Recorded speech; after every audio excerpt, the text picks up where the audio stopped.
Welcome in our channel education hub for all. आप लोगों के अपने channel education hub for all में बहुत बहुत स्वागत। गुड मॉर्निंग सभी का। आज का हमारा सीरीज जो है बीपीएससी 66 2020 एवं सभी एग्जाम के लिए अभ्यास। आज का ये जो प्रैक्टिस सेट होगा, हम लोग का थंबनेल होगा अभ्यास। इसमें हम लोग हिस्ट्री मध्यकालीन को लेकर चल रहे हैं। स्टार्टिंग में इसको ख़त्म कर लेंगे, फिर आगे हम लोग बढ़ेंगे। साथ में भी पैरेलल लेके चलेंगे। ये हम लोगों का प्रैक्टिस सेट 1 है, अभ्यास 1 है। कुछ भी पढ़ते हैं प्रैक्टिस करने की ज़रूरत होती है। इसे अच्छे से देखें, नोट करें, लिखें और बार बार प्रैक्टिस करें। ये बहुत ही अच्छा प्रैक्टिस सेट है मध्यकालीन भारत मेडाइवल हिस्ट्री का। तो चलिए हम लोग स्टार्ट करते हैं। हम लोगों का सबसे पहला क्वेश्चन है मिन्हाजुद्दीन द्वारा रचित ताज उल मासीर में क्या वर्णित है? क्या वर्णित है या क्या वर्णित किया गया है? तो आपके सामने ऑप्शन दिया हुआ है, ऑप्शन को भी देखें। और क में है ऐतिहासिक घटनाएं, ख में है सुल्तानों के चरित्र के व प्रेम प्रसंग, ग में है महल षड्यंत्र और घ में है उपयुक्त सभी का। तो ये आंसर घ ही है। देखिए सामने में आंसर भी दिया हुआ है। ये सभी जो हैं मिन्हाजुद्दीन द्वारा रचित ताज उल मासीर में वर्णित है। ऐतिहासिक घटनाएं, महल के षड्यंत्र, सुल्तानों के चरित्र व प्रेम प्रसंग। ओके, नेक्स्ट क्वेश्चन हमारा दूसरा क्वेश्चन है शेख निजामुद्दीन औलिया के शिष्य अमीर खुसरो किस मत के अनुयायी थे? तो कट्टर सुन्नी मत या सूफी मत, शिया मत, इनमें से कोई नहीं। तो क्या होगा इसका? ख, सूफी मत के अनुयायी थे। किसके अनुयायी थे? सूफी मत के। थर्ड है आपका इब्न बतूता का मूल नाम क्या था? इब्न बतूता का मूल नाम क्या था? तो अबू अब्दुल्ला मुहम्मद।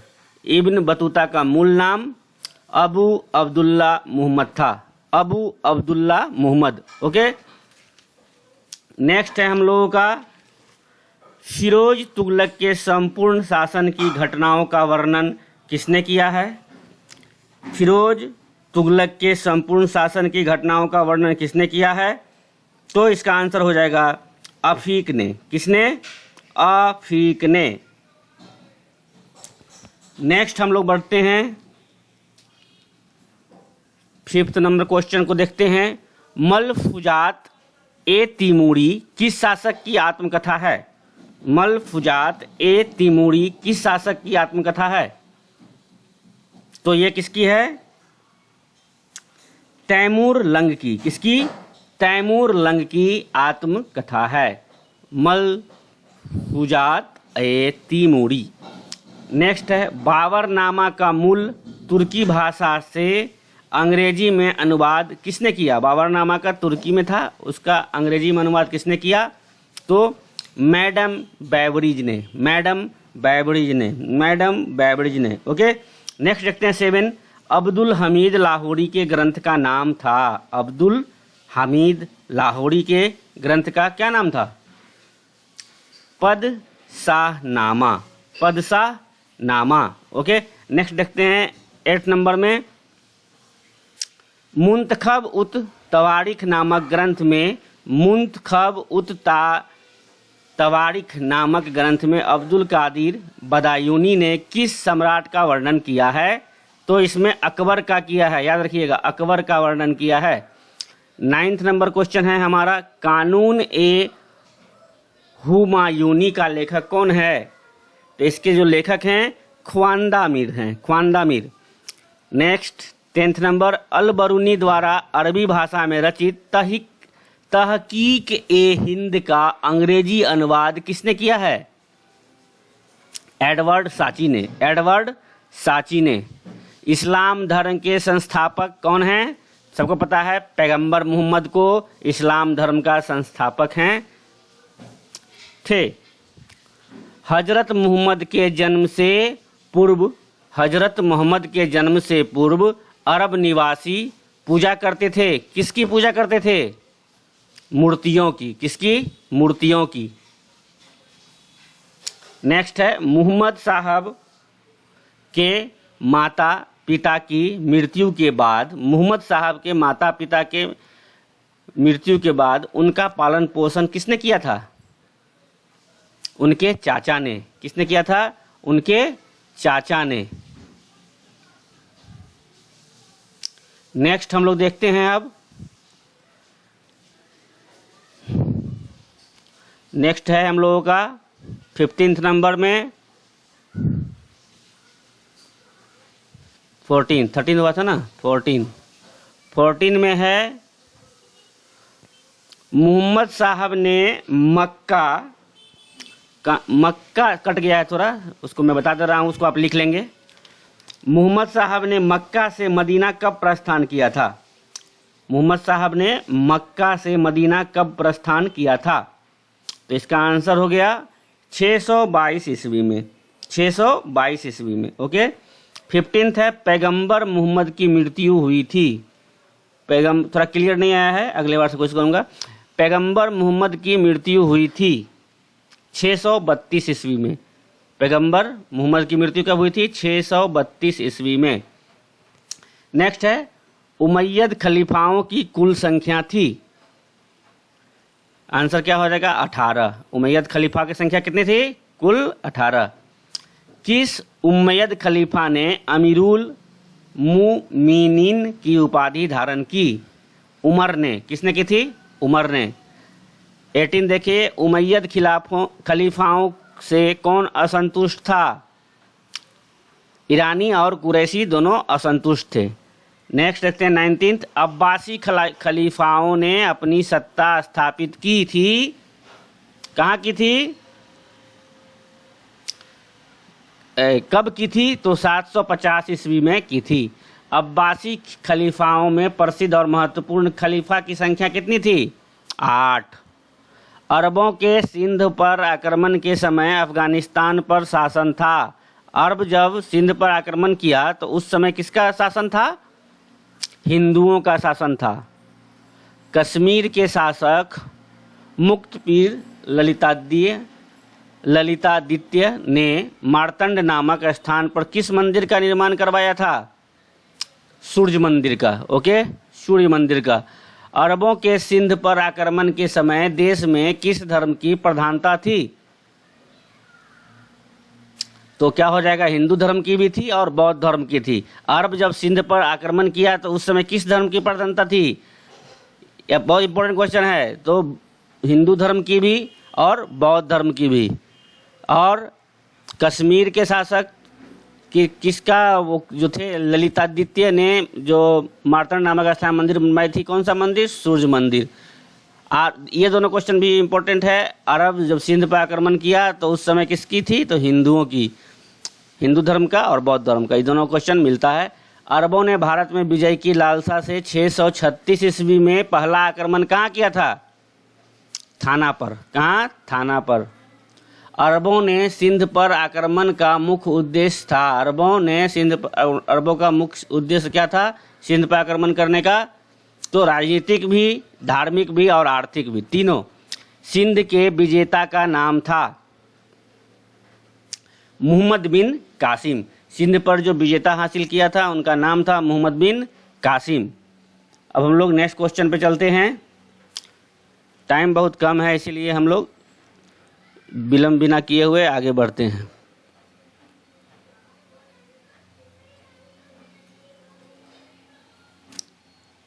अब आइए 26 तक हो गया था। 27 देखते हैं। सिंध का राजा हादिर किस युद्ध में मारा गया? रावर के युद्ध में। कट गया है, इसको लिख लीजिएगा। 27, सिंध का राजा दाहिर किस युद्ध में मारा गया? तो रावर के युद्ध में मारा गया। क है, रावर के युद्ध में मारा गया। अरबों ने 713 ईस्वी में सिंध में अंतिम विजय प्राप्त की थी। कहाँ पे? तो मुल्तान में। कहाँ? मुल्तान में। नेक्स्ट देखिए, मोहम्मद बिन कासिम की मृत्यु का क्या कारण था? मोहम्मद बिन कासिम का मृत्यु का कारण क्या था? सबसे पहला क्या था? द्वेष भाव और राजनीतिक कारण। ओके, द्वेष भाव और राजनीतिक कारण। नेक्स्ट है 30 में, अरबों की शासन व्यवस्था थी, कैसी थी? अकुशल थी। अरबों की शासन व्यवस्था अकुशल थी। सिंध विजय ने इस्लामी नीतियों में नवीन युग का आरंभ किया। किस लेखक का कथन है? सिंध ने जो है विजय जब हुआ तो इस्लामी नीतियों में नवीन युग का आरंभ किया, ये कहे थे सर विलियम मेयोर ने। सर विलियम मेयोर ने। नेक्स्ट हम लोग देखते हैं 32,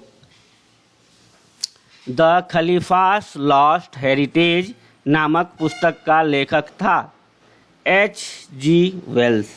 H.G. वेल्स। नेक्स्ट है, अरबों को अंकों का ज्ञान प्राप्त हुआ था भारत में। अरबी लोगों को अंकों का ज्ञान कहाँ प्राप्त हुआ? तो भारत से प्राप्त हुआ। भारत से प्राप्त हुआ। ओके। नेक्स्ट है, हिजरी संबंध का प्रारंभ हुआ था। हिजरी संबंध का जो आपका प्रारंभ हुआ था 622 ईस्वी में।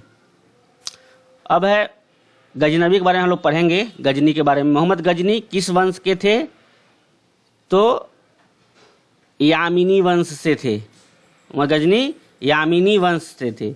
गजनी वंश और हिंदू शासी राज्य के प्रथम शासक क्रमशः थे अल्पतगीन और जयपाल। नेक्स्ट 38, पराजय के पश्चात जयपाल के आत्मदाह के बाद हिंदू शासी राज्य की गद्दी पर आसीन हुआ। कौन हुआ? आनंदपाल, उसका पुत्र आनंदपाल। ओके। महमूद गजनवी ने सोमनाथ के प्रसिद्ध मंदिर पर कब आक्रमण किया था?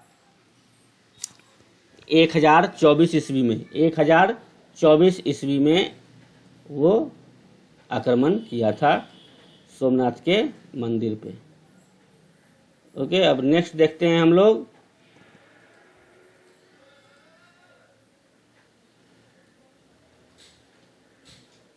40 नंबर में जो क्वेश्चन है, फिरदौसी द्वारा लिखित पुस्तक का नाम था।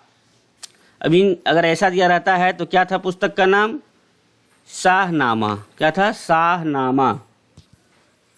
नेक्स्ट है, गौर प्रदेश की ख्याति का मूल कारण था अच्छे घोड़े और इस्पात। अच्छे घोड़े और इस्पात। अच्छे घोड़े और इस्पात। ओके। नेक्स्ट है, गजनी विजय के बाद अलाउद्दीन हुसैन को उपाधि दी गई थी। गजनी जब विजय हो गया उसके बाद उनको किसका? अलाउद्दीन हुसैन की उपाधि दी गई थी जहां सोज में। कहाँ? जहां सोज। राय पिथौर के नाम से किस शासक को जाना जाता था? पृथ्वीराज तृतीय को राज पिथौर के नाम से जाना जाता था। पृथ्वीराज चौहान तृतीय को। अंतिम बार गौरी भारत पर आक्रमण हेतु कब आया था? 1205 में। गौरी जो है भारत पर आक्रमण हेतु कब आया था? तो 1205 में। मोहम्मद गौरी जो है भारत पर आक्रमण हेतु 1205 में अंतिम बार आया था। 1205 में। मृत्युपरांत मोहम्मद गौरी को दफनाया गया।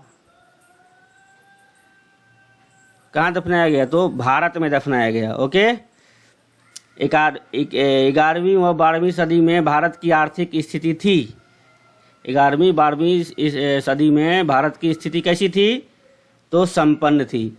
हिंदुओं को धर्म की प्रमुख भावना से विमुख कर दिया था कर्मकांड ने, तंत्र विद्या ने और मूर्ति पूजा ने। इसको क्या किया था? धर्म की भावना को विमुख कर दिया था। नेक्स्ट है आपका, तुर्कों की सफलता का सबसे महत्वपूर्ण परिणाम हुआ तुर्की राज्य की स्थापना। तुर्कों द्वारा उत्तरी भारत की विजय ने जन्म दिया था। कब जन्म दिया था? तो शहरी क्रांति को जन्म दिया था और ग्रामीण क्रांति को भी जन्म दिया था। तुर्की शासन काल में किस भाषा को राजभाषा का दर्जा दिया गया था?